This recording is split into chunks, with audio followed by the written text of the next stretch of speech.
Okay, so it's been about a week since Inception came out, and I got the emails asking about, the ending for it.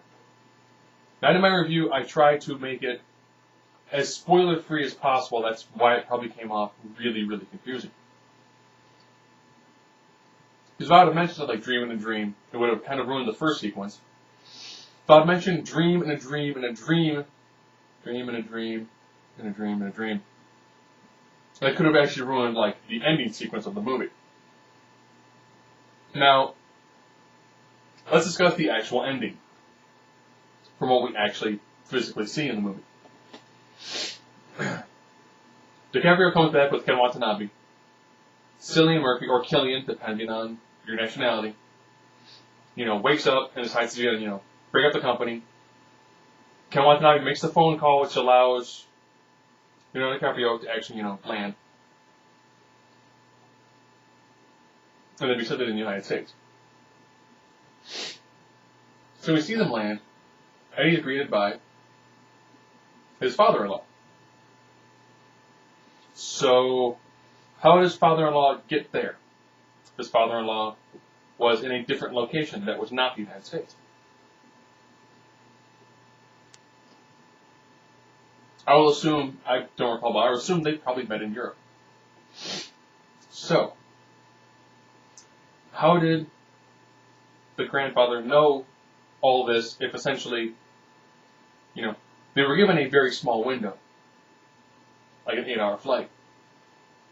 So therefore, his father-in-law would need to know in advance when to pick him up there. So, okay, so we had to establish that. His kids, I believe, were dressed in the same clothes they were whenever he did the flashback sequences to think about them.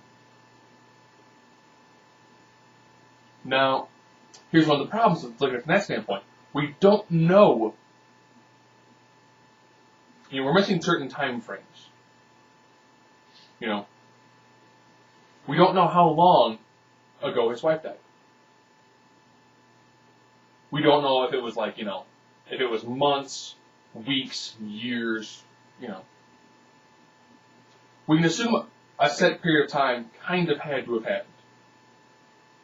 However, Leonardo DiCaprio had already become very good at what it was that he did, being the architect of a dream. But he would have had to have found people who knew enough about him to get him the information that he needed to start finding clients. So we know a set amount of time had to have passed from when his wife died to when he actually, finally makes it back. So the kids didn't change. But then again, without knowing that time increment, you can rationalize, well, kids like to wear the same sort of clothes repeatedly. So, if it were to have been, say, a month or two, the kids might not have changed that much. That's actually true. That's the brilliant thing about this, is there actually is that gap. You don't know how much time actually passed. We don't know from the first job, the first thing we saw, up until recently, up until the end of the movie. We don't know if that took days, weeks, months. We don't. The dream time being exponentially shorter, or being exponentially longer, I should say, it's hard to figure out exactly how much time actually has passed. Now, going back to that, he does spin the top, which was his totem to let him know if he's in reality or still in a dream. You see it kind of wobble. You don't see it fall down. It also appears to be vertically longer than what we see it for the other times we see him spin it, so let him know he's in reality. So, you can make the case for he's stuck in a dream. However, without knowing exactly the amount of time, and without seeing the top for a little while longer, it was starting to kind of wobble a little bit. It's hard to tell if that's just, the horizontal movement or an actual, vertical movement that we saw for the wobbling. So it more or less indicates more towards he's still in the dream. And there are some things that make that not concrete, which can make you kind of lean toward he's actually in reality. I was reading someone mentioned a third thing. The movie actually just ends there. There never is a resolution of dream or not dream.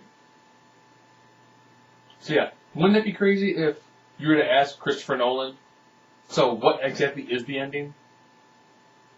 And he doesn't know. It'd be like in Pan's Labyrinth. You know, at the end of it, when the girl is dead, you have two ideas. One, it was all in her mind, it was all an illusion, it never actually happened. Two, she actually was the princess. Guillermo del Toro has more or less said it is an open ending. It's entirely up to the interpretation of the person watching it. That's also Inception. You know, I'm pretty sure Christopher Nolan probably wrote it with that ending being as wide open as you can look at. You can look at it, you can find facts that'll back up. It's a dream, facts that'll back up. It's reality. And depending on the way you want to look into it, the direction that you look at it, and how you are from a psychological standpoint, that's the direction you more or less want to push the story to be. Going back to Pan's Labyrinth. If you're more of a happier person, you'll probably look more towards, you know what, she actually was a princess, you know, that's the actual story, and that's fine. You know, if you want to believe more in the fantasy side of things.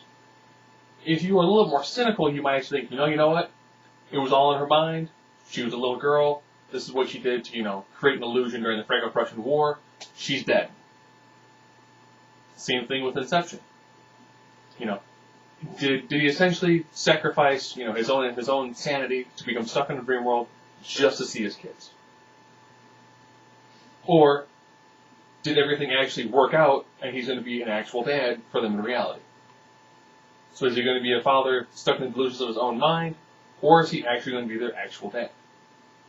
You know, that's what makes a good movie. When you discuss about it later, you can probably watch it again and you'll probably find more things to validate either one of the two viewpoints. So, it is an open ending, but you know what? It's a good movie, it works, and the open ending actually makes it more interesting of a movie.